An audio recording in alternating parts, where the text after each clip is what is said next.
Para po sa devotion natin patungkol sa Wrath of the Lamb. So dito po makikita natin na ating Panginoon Jesucristo, para pong coin, no? May dalawang sides palagi. So ang ating Panginoon Jesucristo, siya ay, He's gentle, He's loving. At the same time, meron siyang wrath.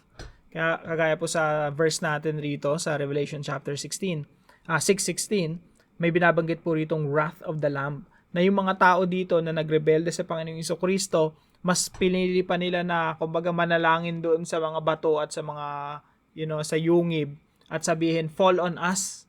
Mas mabuti pang takloban na lang kami, mahulog kayo sa amin mga bato at itago kami sa mukha ng nakaupo sa trono at mula sa puot ng kordero.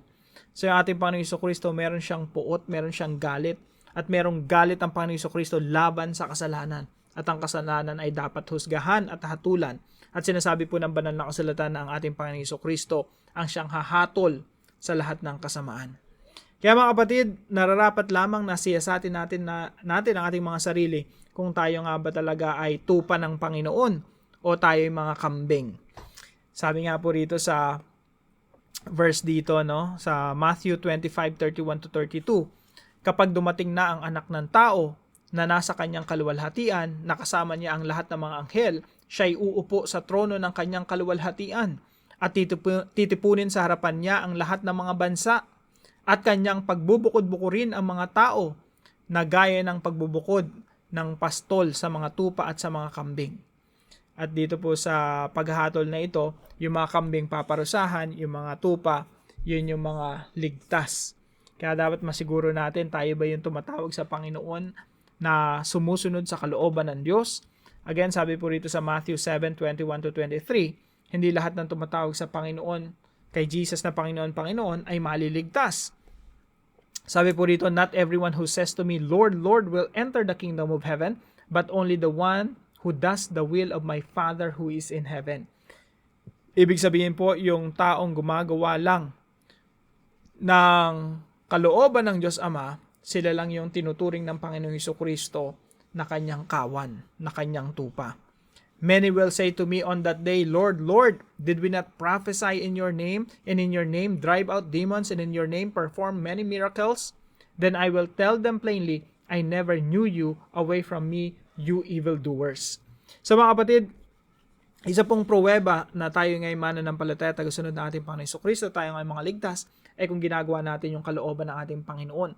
If we are not doing the will of God, if we are taking advantage of the loving nature of the Lord Jesus Christ, pag sinasabi natin lagi na mapagmahal naman si Kristo, papatawarin naman ako ng Panginoon, you're doing it wrong. Bakit po? Nagpapatunay lang yon na tayo ay hindi talaga tupa ng Panginoong Jesucristo because we're taking advantage of His goodness. So sabi ng Panginoong Jesucristo rito, tinatawag mo ang Lord, Lord, pero inaabuso mo yung pag-ibig ko, yung pagpapatawad ko.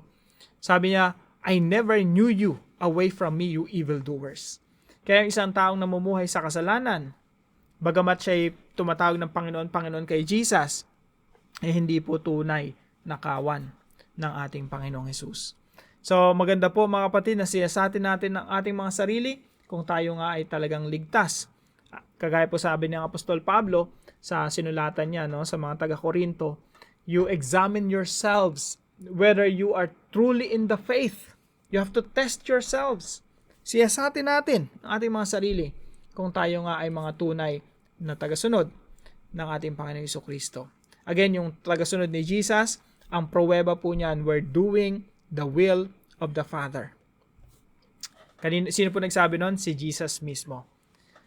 So, mga kapatid, I hope may natutunan po tayo dito sa devotion natin na ito. Especially, tinatalakay natin Wrath of the Lamb. Ang ating Panginoong Jesucristo, siya ang ating hukom someday.